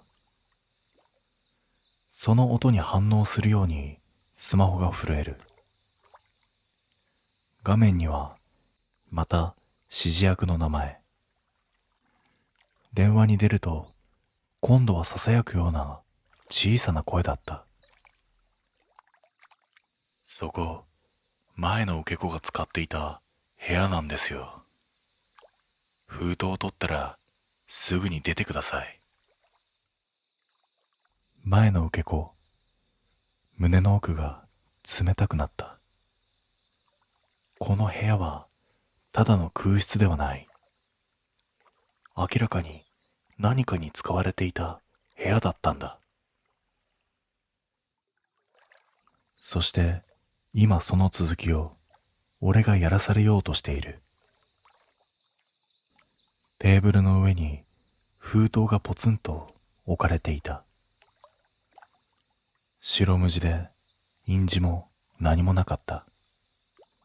ただそれだけなのに異様な存在感があったんだ。近づこうとした瞬間、部屋の奥で音がした。布が擦れるような音だった。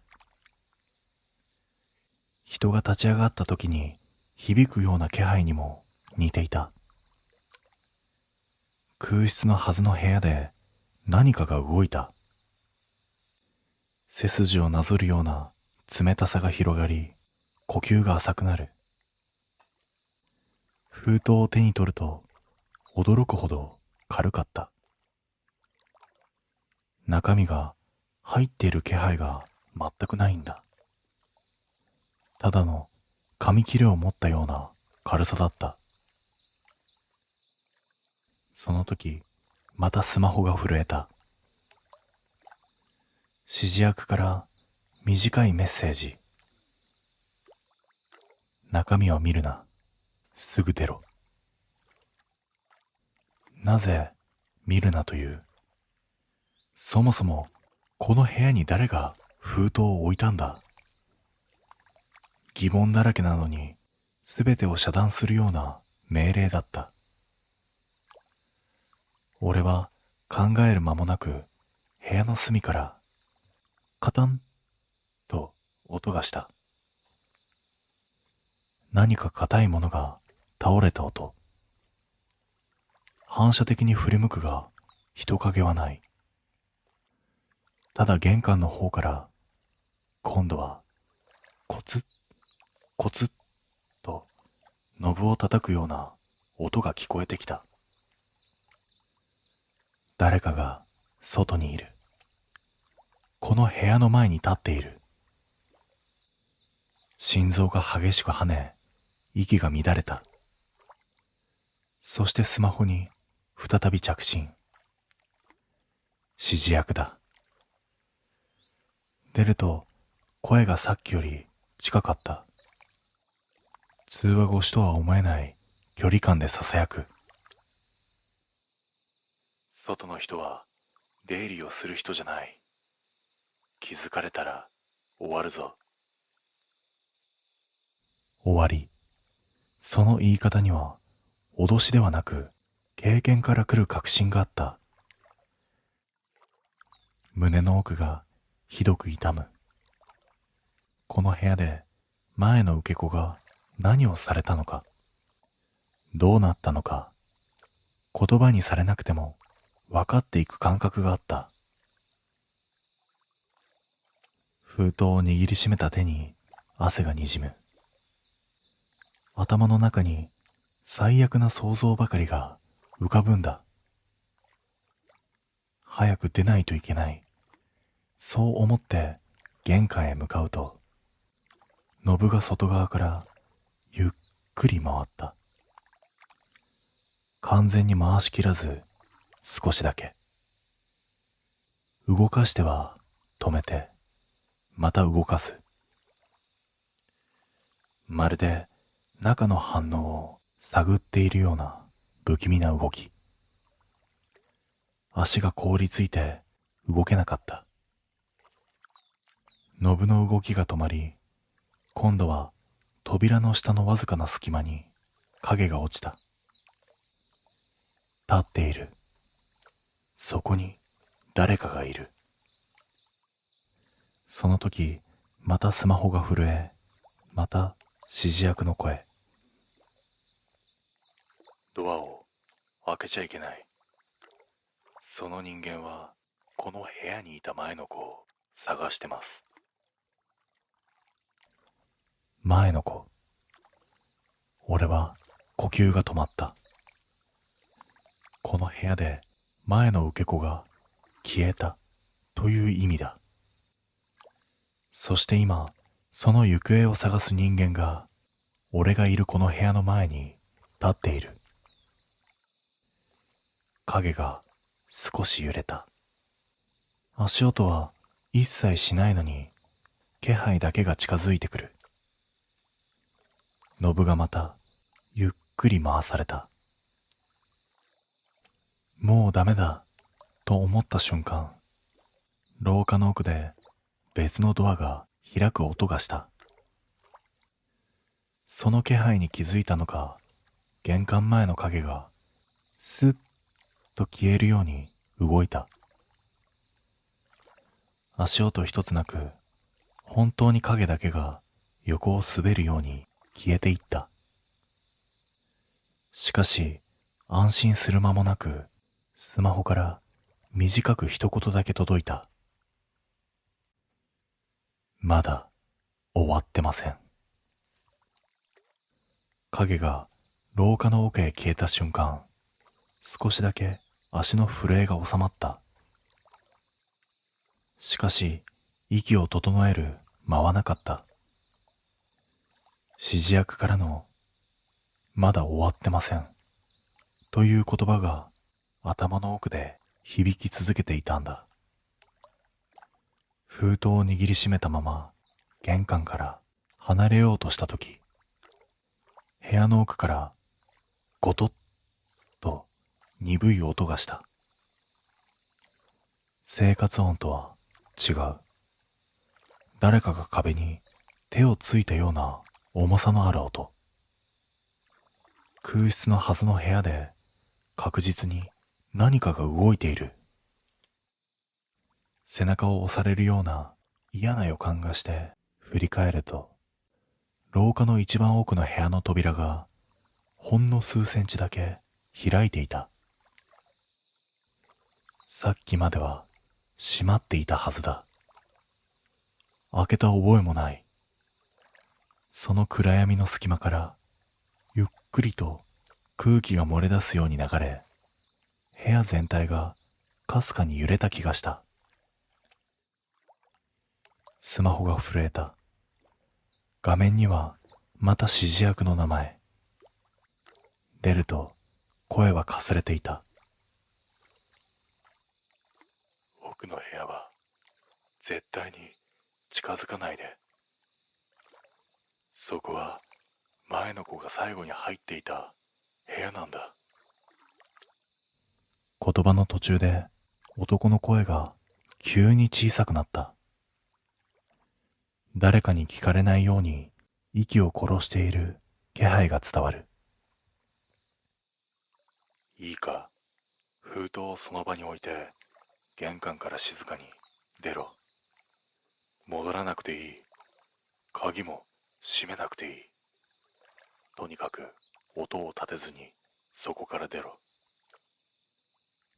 とにかく男の声の緊張がそのまま恐怖として胸の奥に沈み込んだ。封筒を床に置いてそっと玄関に向かう。その時だった。奥の部屋の扉がギーッとほんの少しだけ広がったんだ。誰かが手で押したような自然な開き方。でも扉の向こうは完全な暗闇で、中の様子は一切見えなかった。ただ空気だけが冷たく湿り気のある空気だけがゆっくりと流れ出てくる。玄関まであと数歩。手をドアノブに触れた瞬間、背後で、あの人、どこ？と囁き声が聞こえてきた。男女どちらとも言えない。かすれた声、そして乾いた声。明らかにそこにいる誰かの声だった。振り向けなかった。振り向いたら終わる。ドアノブを回した瞬間、廊下の薄い照明がわずかに暗くなり、背後の床を何かがゆっくりするような音が近づいてきた。逃げないと思った瞬間、玄関の外側で誰かが足音を立てて駆け寄ってくる気配がした。さっきの影の男かもしれない。外も危険、中も危険。それでもここに留まる方がもっと危ない。俺は急いでドアを開け、廊下に飛び出した。足音を殺して階段へ向かう。背後からは奥の部屋の扉が勢いよく開く音がした。絶対に振り向くな。その直感だけで階段を駆け下りた。1階に着く頃、スマホに短いメッセージが届いた。黙っていれば、あなたは関係者ではありません。そしてもう1通届いた。戻れば対象者になります。マンションを出て振り返ると、3階の302号室の窓がゆっくりゆっくり閉まった。そしてカーテンの隙間から誰かの影が確かにこちらを見ていた。そしてその日を境に、あのマンションから数日おきに空室情報の更新がされている。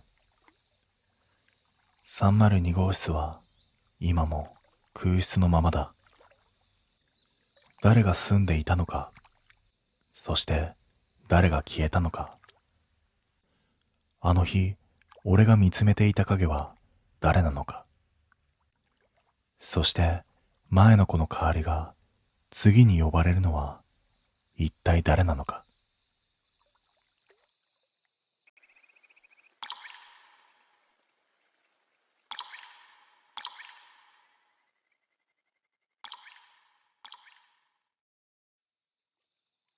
中古車販売店で働き始めて3年目の夏だった。閉店間際の店内は静かで、展示車のガラスが夕日を反射してオレンジ色に濡れていた。その日はいつもより客足が少なく、俺は店の前をほうきで掃いていた。暑さが地面でじわりと歪むように揺れて見える。それでもこの時間帯は空気が少しだけ軽くなる。ほうきの先端が影をまたいだとき、視界の端に白い形が浮いて見えた。ふと顔を上げると、入り口のガラス越しに白いスーツを着た男が立っていたんだ。真夏に白のスーツ。しかも汗一つかいていない。姿勢だけが異様にまっすぐだった。店内に入ってくる様子はない。ただガラス越しに展示車の一台、ずっと売れ残っている黒の中古車だけをじっと眺めていた。お客様かと思い声をかけようとしたが、男は瞬き一つしなかった。まるで時間から浮いているような立ち姿だった。俺は気味が悪くて視線を外そうとした瞬間、ガラスに反射した店内の光で男の顔が一瞬だけはっきり映った。白いスーツの襟元から下へ水を吸ったように黒い影が伸びていた。顔色ではない。まるで服の中から染み出した跡みたいだった。気づいたら手のひらに汗がじんわりにじんでいた。ガラスの向こうの男が急にこちら側へと首を傾けた。やめてほしい角度だった。確認をするようにこちらを見るのではなく、見えている位置に合わせてくるような傾け方だったんだ。ほんの数秒。けれどその数秒が異様に長かった。俺は気を紛らわせるため、無理に視線を車へ戻した。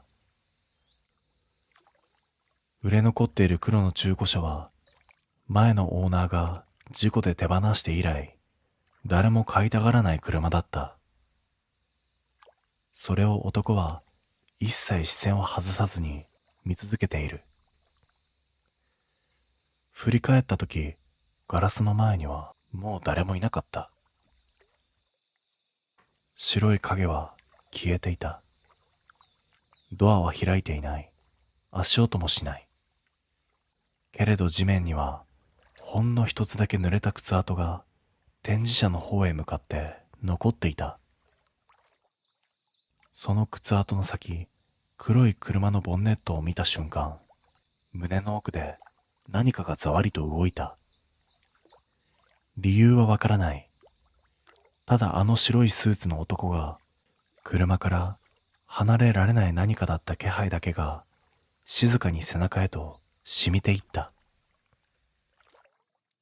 翌日、出勤して店のシャッターを開けた瞬間、胸の奥がざわついた。理由はわからない。ただ展示車の並ぶ駐車場がいつもより湿って見えた。昨夜は雨は降っていない。それなのに地面の一部だけほんのわずかに色が濃かった。そこは例の白いスーツの男が立っていた場所だった。俺は嫌な予感を押し込んで店の清掃を始めた。鍵をチェックし、契約書をまとめ、車の外装を拭き上げていく。そして黒い中古車の前に立った時だった。ガラス越しの車内に白いものがかすかに揺れているのが見えた。布の切れ端のようにも見える。だがこの車には荷物はもちろん、前のオーナーのものも何も残っていないはずだ。ドアを開けると、車内は熱の熱気でムッとするほど暑かった。それなのに後部座席だけがじんわりと湿っていた。触れると指先に薄く水がついた。嫌な冷たさだった。エアコンの結露では説明がつかない。視界の端で運転席のサイドミラーがわずかに震えた。窓は全部閉まっている。風もない。反射したミラーの中、後部座席の白いシミが人の肩の形に見えた。背筋が急に凍りつく。呼吸を整えようとしても胸が浅くひりつくだけだった。気のせいだと思いたくてシミに触れた指を見た。指先の水は透明ではなかった。ほんの少し灰色が混じっている。泥水の色に似ていた。そこで急に背後からガラスを叩く音がした。振り返ると店のガラスドア越しに白いスーツが立っていた。昨日と全く同じ角度、同じ姿勢。目線だけが黒い車のフロントへとゆっくり沈むように動いていく。瞬きした一瞬でその姿は消えた。ドアは開いていない。足音もしていない。ただガラスの内側に濡れた指の跡が4本ゆっくりと滑っていた。その指の跡はまるで車内の誰かが中から触れたように見えた。背筋を覆う不快感を抑えきれなくなり、俺は店の奥に引っ込んだ。それでもさっき触れた後部座席の冷たさだけが手の甲に残り続けていた。そして気づいた。あの濡れた座席の位置。人の肩の形に見えたシミ。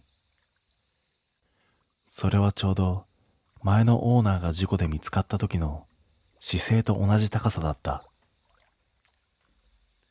その日の閉店作業はいつもより時間がかかった。手を動かしているだけなのに背後の空気の重さが張り付いて離れなかったんだ。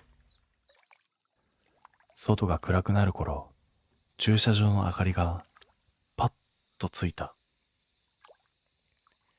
展示車のボンネットが白く光る。黒い中古車だけ光の反射が鈍かった。表面に薄く湿りが残っているように見えた。近づくとフロントガラスの内側に白い影が映っていた。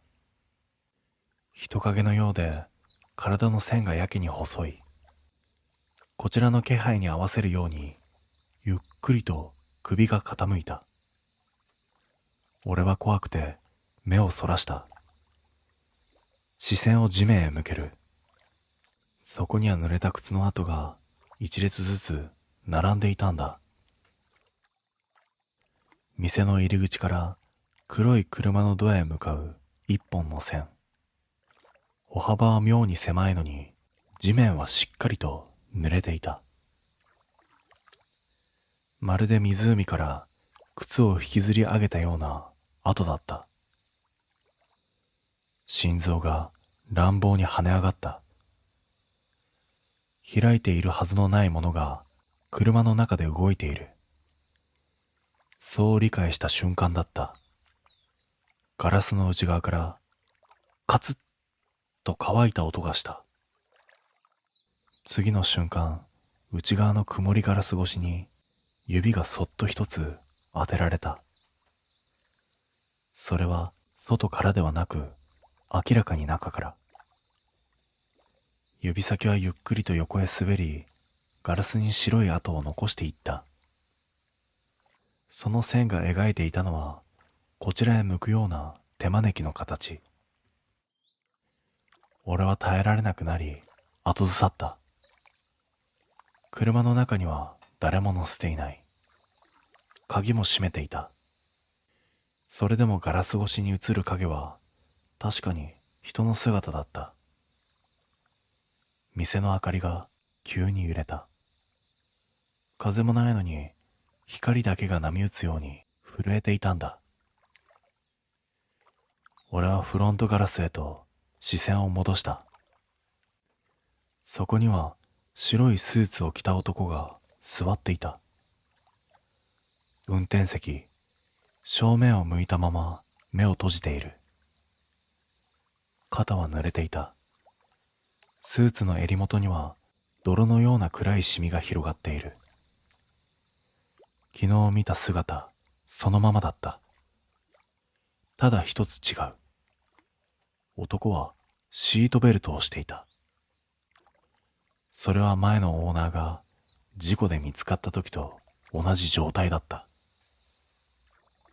事故の衝撃で運転席で固定されたまま亡くなったんだ。それがこの車だった。男の胸がわずかに上下した。だが呼吸ではない。何かが浮き上がるような動きなんだ。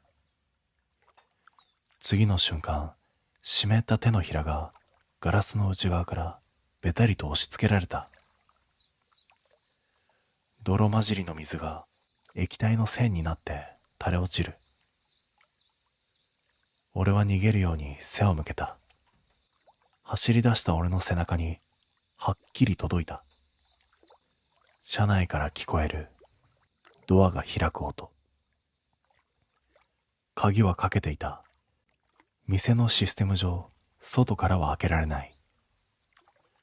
それなのに金属の外れる乾いた音が静まり返ったやけに落ちてきた。